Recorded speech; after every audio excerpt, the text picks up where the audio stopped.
The mountain road stretched empty under a sky painted in fading gold, the last light of day brushing the snowy peaks. Down below, the small town of Ridgepoint glowed faintly, a handful of homes, one gas station, and a neon sign flickering outside a biker clubhouse called the Iron Haven.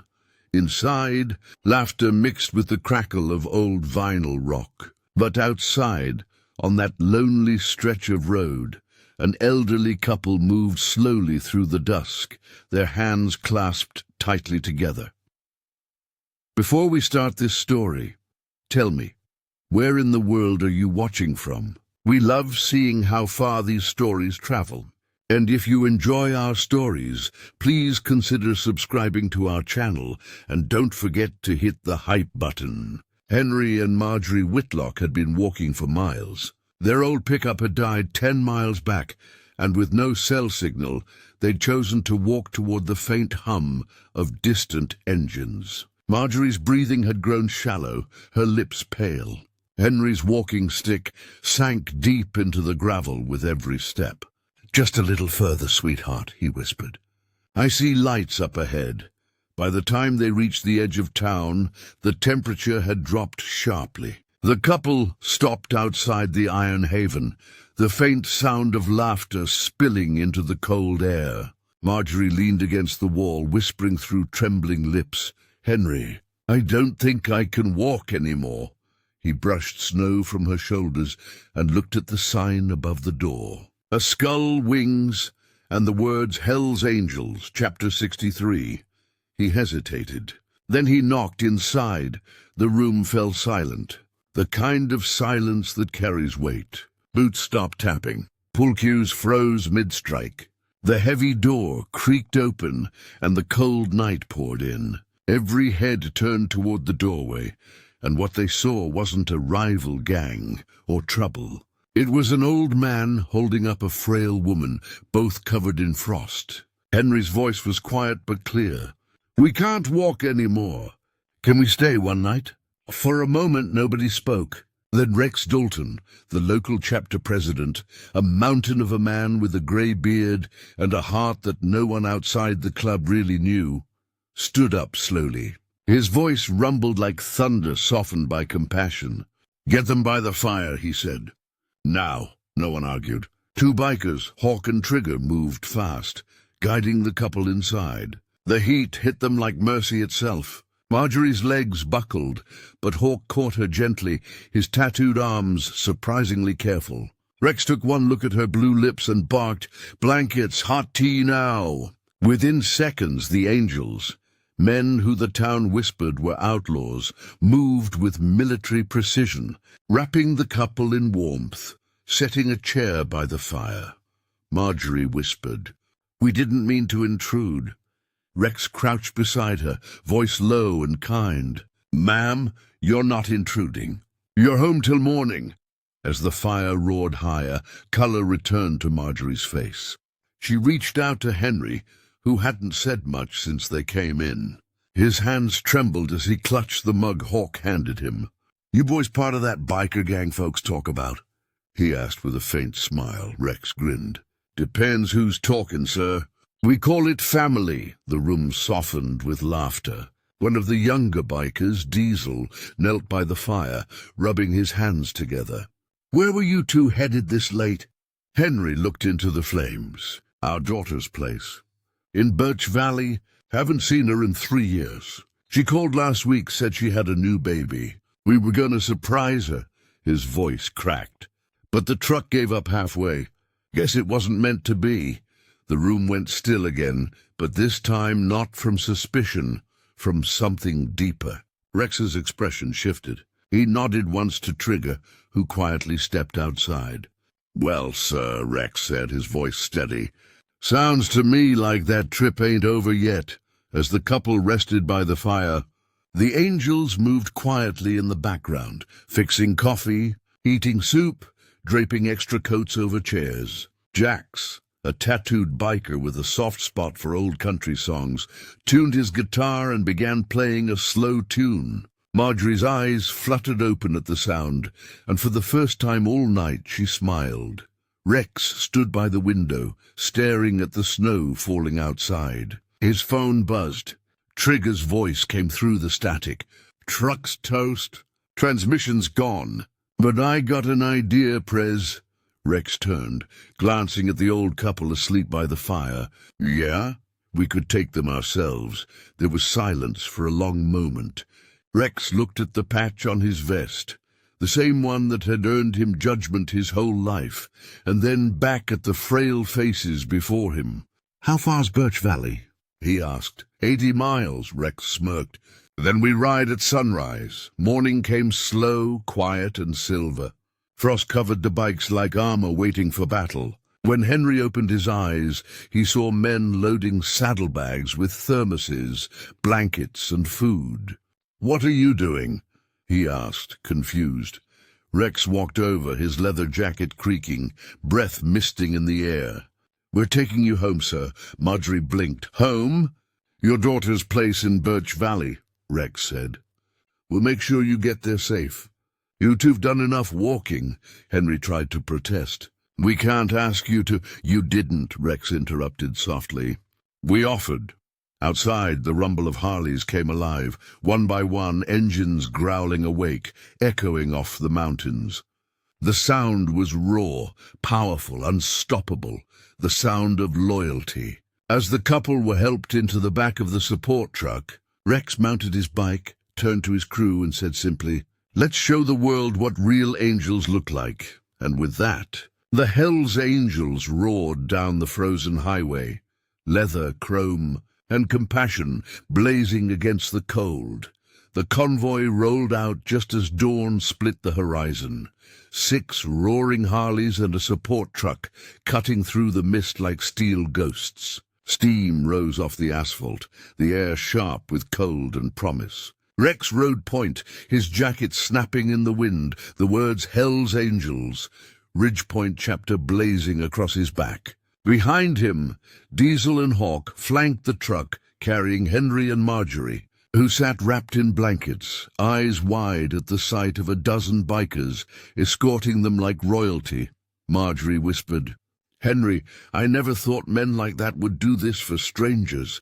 Henry squeezed her hand, voice husky. "Maybe they ain't strangers, Marge. Maybe angels just wear different colors these days." Inside the clubhouse that morning, the town sheriff had stopped by for his usual coffee run and found the place empty. When Maria, Rex's old friend who ran the diner next door, told him what happened, he just stared at her in disbelief. "They're taking an elderly couple where?" She smiled proudly. "Home, because that's what men of honor do." The mountain roads were treacherous, narrow switchbacks hugging cliffs, patches of ice glinting like hidden blades. But the angels rode like they were born for this terrain. Engines rumbling in rhythm, tires steady and sure. The truck struggled behind them, but every few miles, one biker would fall back to check on it, riding alongside to make sure the couple was warm and safe. At a fuel stop in a small crossroads town, locals peered from behind curtains. The sight of patched leather jackets still made people tense.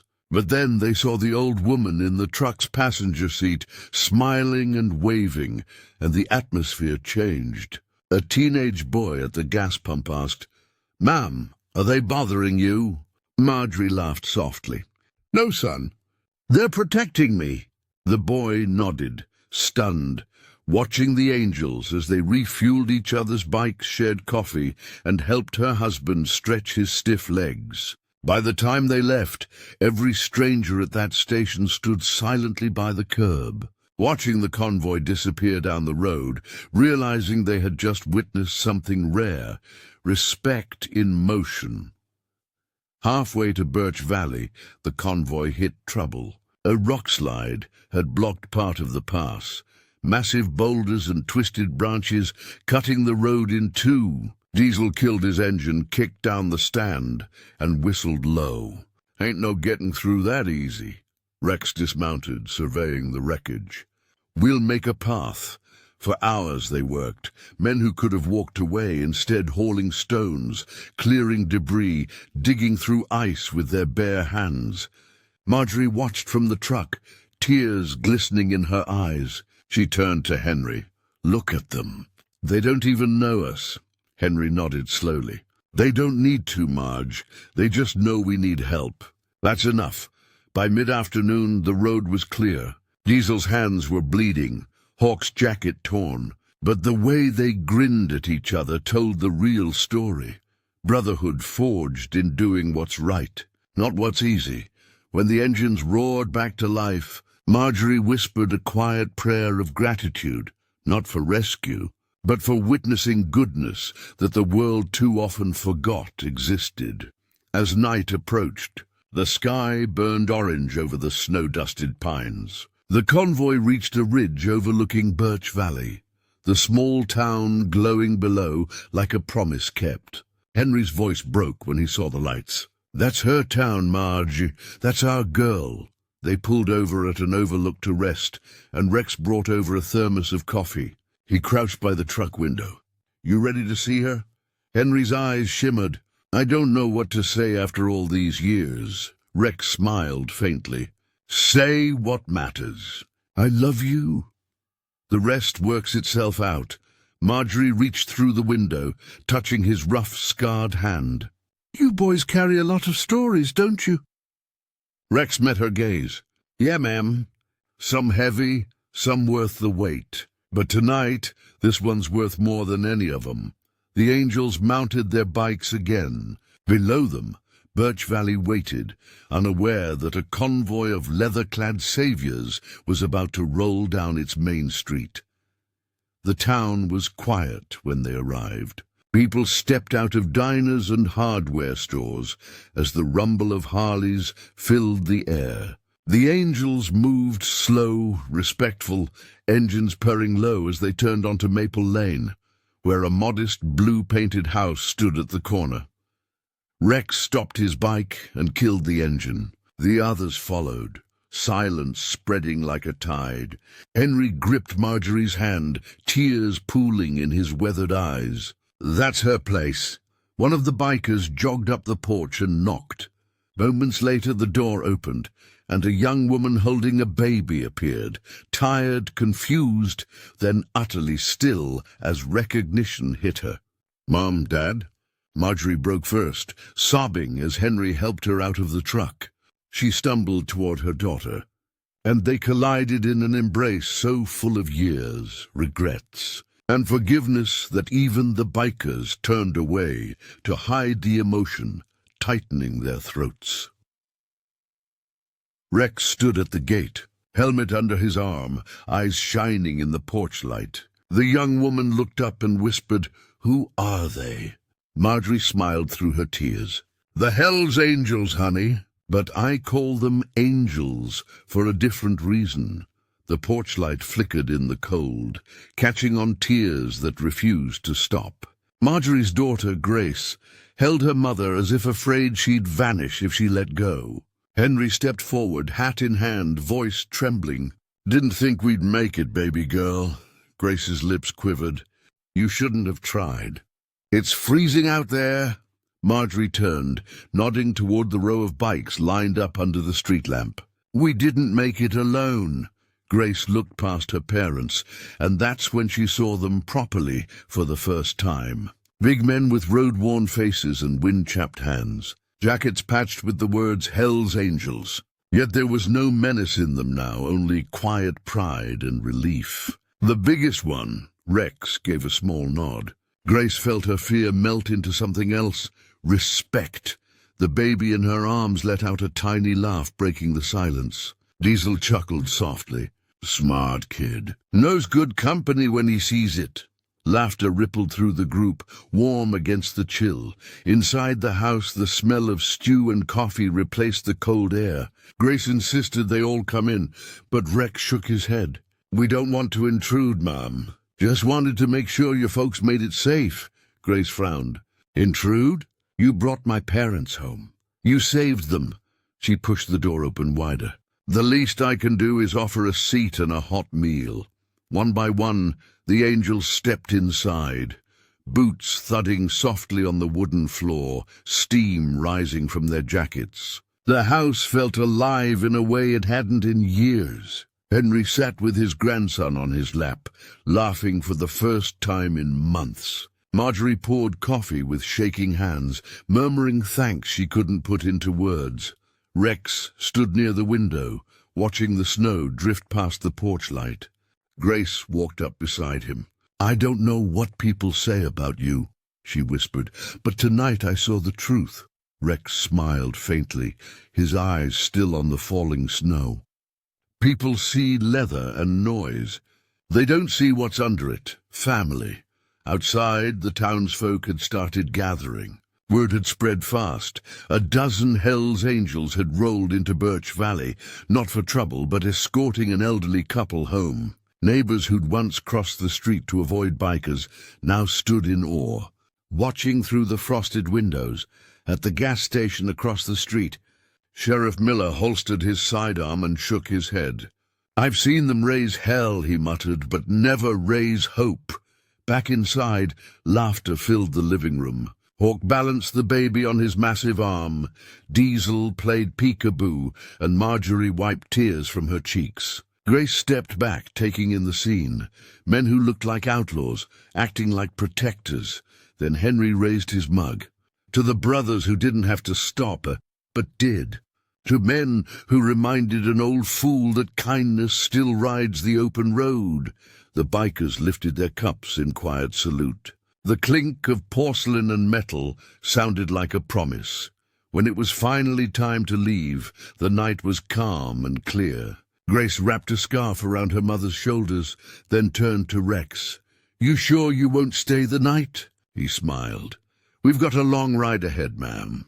And some things you do, you just ride home after." Before he could mount his bike, Marjorie pressed something into his gloved hand, a small wooden cross Henry had carved years ago. "For protection," she said softly. "You gave us back our family. The least we can do is give you a little faith for the road." Rex looked at the gift for a long moment, then nodded. "We'll carry it with us, ma'am. Every mile." He tucked it carefully into his vest pocket, over his heart.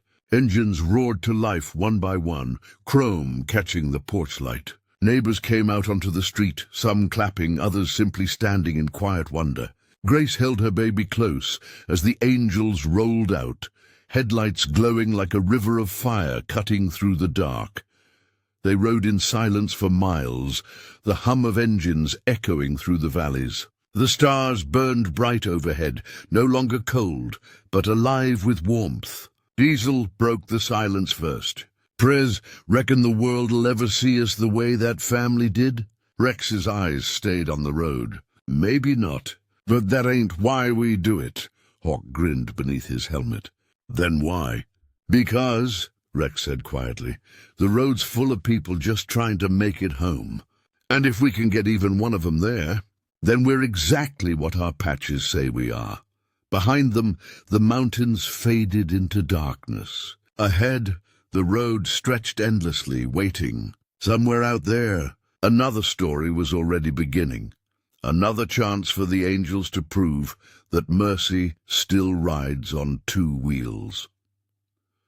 The sun was just beginning to rise when the convoy rolled back toward Ridgepoint. The night's chill had lifted, replaced by the pale gold of dawn, stretching over the mountains. The engines purred low, steady, not like a storm this time, but like a heartbeat. Rex rode in front, wind brushing against his face, Marjorie's wooden cross pressing gently against his chest with every turn. Behind him, the boys were quiet, not the usual loud, reckless laughter. Just reflection, the kind that comes after you've done something good, something right. As they reached the ridge overlooking the town, Rex slowed down and stopped. The others pulled up beside him. Below them, Ridgepoint shimmered, small, peaceful, unaware that 12 men had just rewritten 1,000 wrong assumptions. Diesel lit a cigarette, exhaled a cloud into the morning air. "Funny thing, Prez. Whole town probably still thinks we're trouble. Rex smirked. Let 'em think. We don't do it for headlines. We do it 'cause it's right, Hawk nodded. Still, feels good, don't it? Rex's lips curled into a rare smile. Yeah, feels real good. Back at the Iron Haven, the neon sign flickered awake again as they parked their bikes. Maria, the diner owner, was already outside waiting with fresh coffee and biscuits. You boys been out all night? She asked, eyes narrowing with suspicion. Rex took the cup she offered, steam curling in the cold air. Had a delivery to make. She crossed her arms. What kind of delivery needs 12 Harleys? Rex grinned, glancing at his brothers. The kind that restores faith. Maria studied their faces, exhausted but glowing with something she hadn't seen in years. Pride. Peace. You helped someone again, didn't you? She said softly. Rex didn't answer, but his silence told her everything. Inside the clubhouse, the fire from the night before still smoldered in the hearth. Diesel hung his jacket, Hawk poured coffee, and for a long time they sat quietly, not needing words. Just the hum of engines cooling, the comfort of knowing that sometimes the road leads you exactly where you were meant to be. 2 days later, the town paper hit every doorstep in Ridgepoint. The headline read, Local Biker Club Helps Elderly Couple Reunite with Family in Birch Valley. Witnesses say, Angels is the right word after all. Rex found the paper on the bar counter, folded neatly by Maria. He read it once, twice, then tucked it under the cross on the mantel. The others gathered around, pretending not to care, but their eyes lingered on the photo. The old couple waving from their daughter's porch, surrounded by bikers with smiles that looked like redemption. Diesel broke the silence. Never thought I'd see our name in the paper without a mugshot next to it, Rex chuckled. Don't get used to it. Then his tone softened. But maybe it's a start.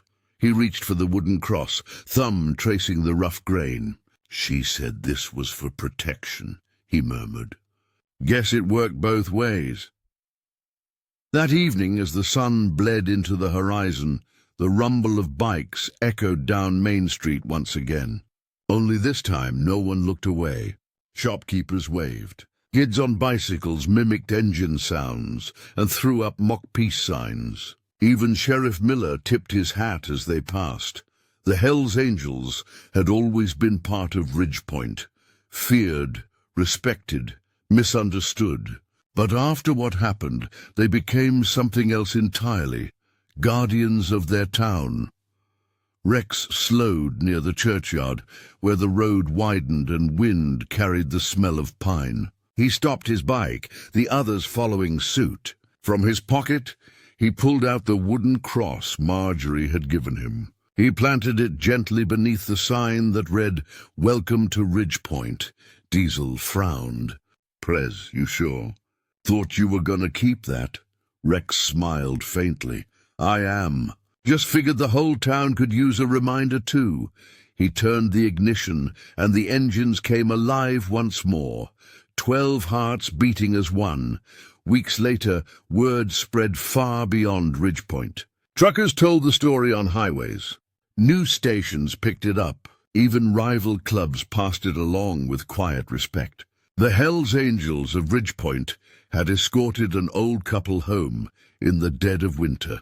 At the Iron Haven, a small wooden plaque hung on the wall now, right above the bar, beside the chapter's emblem. It read, Some ride for freedom, some for brotherhood. But the greatest ride is the one that brings someone home. Rex stood there one night after closing, the fire crackling low, whiskey glass untouched. Outside, the wind whispered across the road, and in it he could almost hear Marjorie's voice. You gave us back our family. He smiled quietly. Guess you gave us back ours, too. The next morning the angels rode out again, engines roaring against the dawn, heading nowhere in particular, just forward. And in that small mountain town, every time a Harley echoed through the valley, people no longer hid behind curtains. They stepped outside, smiled, and waved. Because sometimes angels don't fall from heaven. Sometimes they ride in on two wheels. If this story touched your heart, take a second to hit like, share, and subscribe. It helps us keep these powerful real-life stories alive. Until the next ride, keep your heart open and your wheels turning.